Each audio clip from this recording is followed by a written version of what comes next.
What if I told you the secret to health, power, and immortality which was buried deep beneath a cosmic ocean, guarded by gods and demons alike? But at what cost? The journey begins now. Long before time was measured in days and nights, before the sun lit the skies, there existed only the cosmic waters, an infinite ocean of chaos called the Samudra. From this eternal ocean, the gods once sought something that even heaven could not grant, Amrit, the nectar of immortality. But they were not alone. The Devas and Asuras, gods and demons, stood side by side, not as enemies, but allies. Bound by a dangerous pact, let us churn the ocean together and share the divine nectar equally. But the universe does not surrender its secrets easily. To awaken the treasures buried deep in chaos, there must be friction, there must be sacrifice.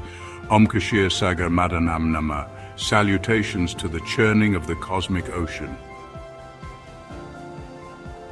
As the churning began, the heavens trembled, the earth quaked, the ocean roared. The first thing to emerge was not nectar, but poison, dark, deadly, all-consuming. Hala hala, the poison began to spread, threatening to destroy all creation, and none could contain it except one, Mahadev, Shiva, the Lord of destruction and compassion. He drank it, not for power, but for the survival of all.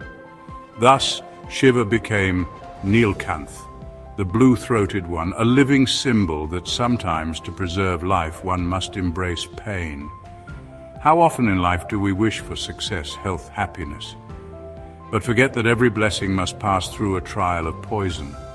The Samudra Manthan is not just a tale, it is a psychological truth. Every individual must churn their own inner ocean, their doubts, fears, trauma, ego, to bring forth their inner nectar. As the churning continued, out came treasures never seen before.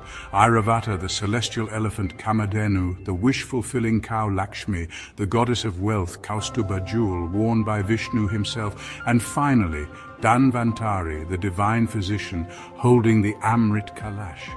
But just as the gods rejoiced, the Asuras snatched it, and once again the eternal war resumed.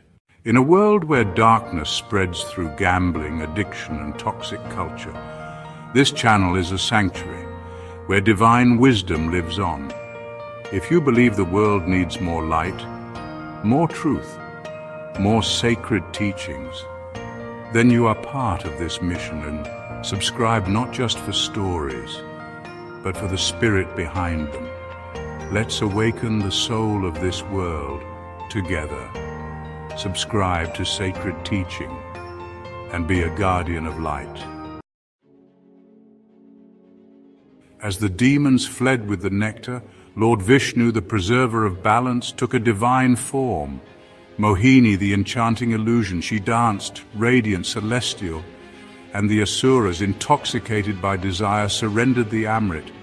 But the gods, they drank it first. Yet one demon, Rahuketu, disguised himself among the gods. He tasted the nectar, and in that moment Vishnu struck. His body was split, but not his consciousness. Thus were born Rahu and Ketu, celestial shadows that still haunt the skies.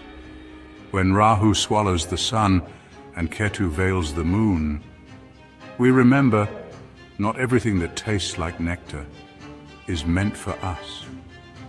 The cosmic dance continues, reminding us of the delicate balance. In today's world, Samudra Manthan lives within us. When we strive for success, we churn ambition against anxiety. When we seek love, we churn trust against trauma. Like a CEO navigating power battles in a boardroom, or a leader balancing ethics and ambition, we must face our own demons to awaken the divine within. The poison is not the enemy, it is the test. Only those who endure it become worthy of the nectar. Udarid atmanatmanam natmanam avasadayet. Let a man lift himself by his own self, let him not degrade himself. Bhagavad Gita, chapter 6, verse 5. In this modern age, the ancient wisdom still guides us.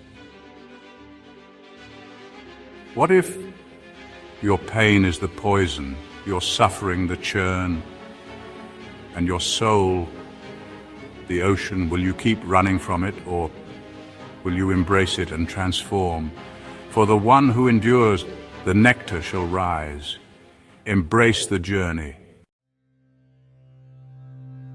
What is the poison you are willing to endure for your own awakening? Share your thoughts below. Your voice might guide someone else through their churning. And remember, what if I told you one of the treasures from the ocean still exists, hidden in plain sight? Reflect on this.